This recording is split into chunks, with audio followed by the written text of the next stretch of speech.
చిలకడ దుంప ఉండలు. ఓకే, సో చాలా డిఫరెంట్గా ఉంది. మరి చూసేద్దాం ఆ రెసిపీ ఎలా ఉంటుందో. ఓకే అమూల్య, కావాల్సిన పదార్థాలు తీసుకొచ్చేసాయి. ఇంగ్రీడియంట్స్ తీసుకొచ్చేస్తాను. ఓకే, ఇంగ్రీడియంట్స్ తెచ్చేసాను అమూల్య. సో మెయిన్ ఇంగ్రీడియంట్స్ వచ్చేసి మనకి చిలకడ దుంప, అలాగే బెల్లం తీసుకొచ్చావు, కొబ్బరి తురుము తీసుకొచ్చావు, అండ్ ఇంకా నెయ్యి. కరెక్ట్. అండ్ ఇంకోటి ఏంటిది? ఇది మనకి యాలకుల పొడి. సో ఇది ఎలా ఉంటుంది? స్వీటా, హాటా? ఎలా? సో ఇది మనకి స్వీట్ రెసిపీ అనమాట. నార్మల్ గా వాళ్ళకి కొంచెం మంటగా ఉంటుందని చెప్పా కదా, ఏది తిన్నా కూడా సో ఆ పెయిన్ అనేది వాళ్ళకి రాకుండా అండ్ ఈజీగా సూత్నింగ్ గా ఉండేటటువంటి రెసిపీ అనమాట. ఓకే, సో మరి ప్రాసెస్ మొదలు పెట్టేస్తూ మనం మాట్లాడుకుందాం. ఓకే అమూల్య, స్టవ్ వెలిగించేయండి. అలాగే.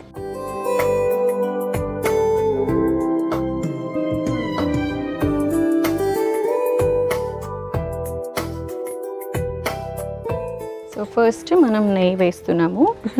నెయ్యి వేసేసి కొబ్బరి తురుముని మనం కొంచెం ఫ్రై చేసేద్దాము.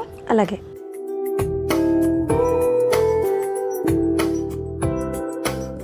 ఇప్పుడు మనం కొబ్బరి తురుము వేసుకున్నాము. అలాగే.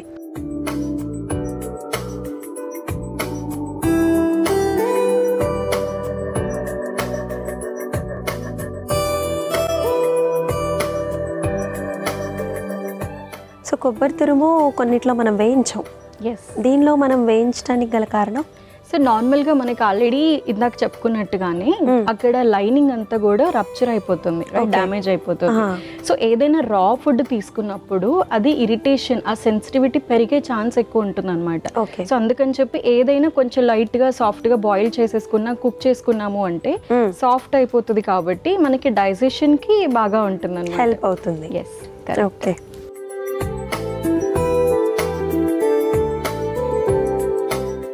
సో కొంచెం వేగితే సరిపోతుందా? వేగిపోయింది యమునా. ఓకే, ఇప్పుడు మనం మిక్సీ జార్లో బెల్లం అండ్ కొబ్బరి తురుము వేసేసుకొని మనం మెత్తగా పేస్ట్ లాగా చేసేద్దాము. అలాగే. Mixie jar.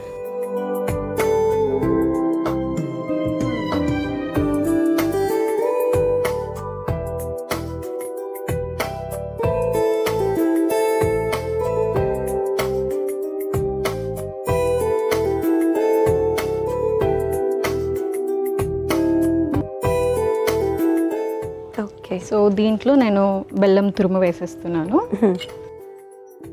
నార్మల్గా మిక్సీ జార్ ఆప్షన్ కూడా లేదు అనుకునే వాళ్ళు స్మాష్ చేసేసుకోవచ్చు అనమాట. మెదుపుకోవచ్చు, లేదు అంటే బెల్లం పౌడర్ కూడా వేసుకోవచ్చు. ఓకేనా? సో ఇది మనం మిక్సీ పట్టేద్దాము.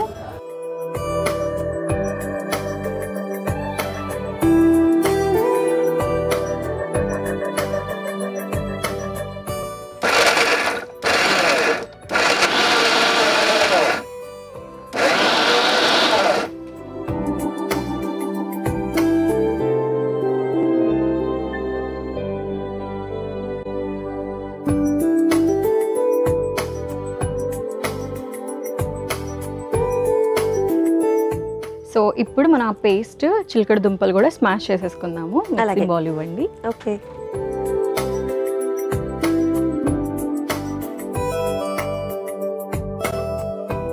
సో ఫస్ట్ దీంట్లో నేను చిలకడ దుంప వేసేస్తున్నాను.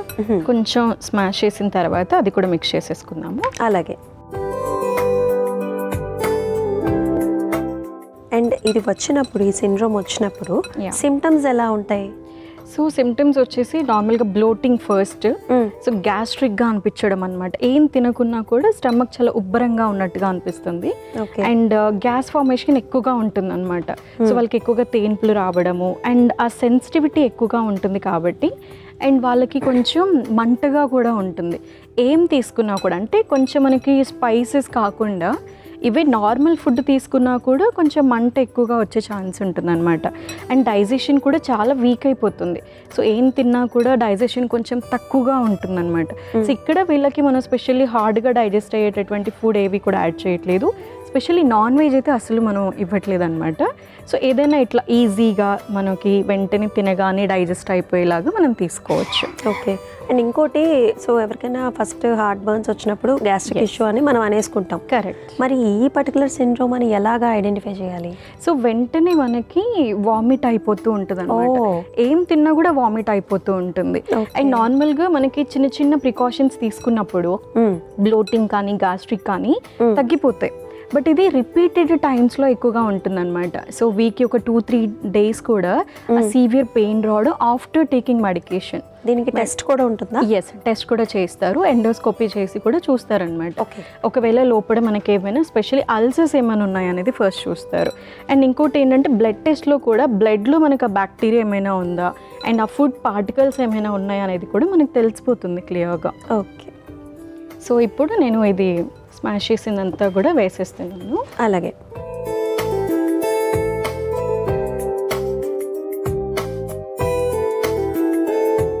సో నార్మల్గా డయాబెటీస్ ఉన్న వాళ్ళు కానీ ఓవర్ వెయిట్ ఉన్న వాళ్ళు బెల్లం తీసేసి కూడా నార్మల్గా చేసేసుకోవచ్చు. ఓకే. ఇప్పుడు నేను కొంచెం యాలకుల పొడి కూడా వేస్తున్నాను. ఓకే. ఇది మనం మొత్తం మెత్తగా స్మాష్ చేసుకోవాలన్నమాట, ఉండలు కట్టుకోవాలి కాబట్టి. సో ఇప్పుడు మనం వీటిని ఉండల్లాగా చుట్టేసుకుందాము. ఇది చాలా సింపుల్ ప్రాసెస్ అండ్ ఆల్సో స్టఫీగా కూడా ఉంటుంది కదా. కరెక్ట్.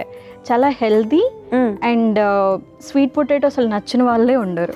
రైట్, చాలా ఈజీగా తీసేసుకుంటూ ఉంటారనమాట. సో ఇంకోటి ఏంటి అని అంటే మనకి టైం ఎక్కువ లేదు అనుకునే వాళ్ళకి కూడా బ్రేక్ఫాస్ట్ లా కూడా తీసేసుకోవచ్చు హ్యాపీగా.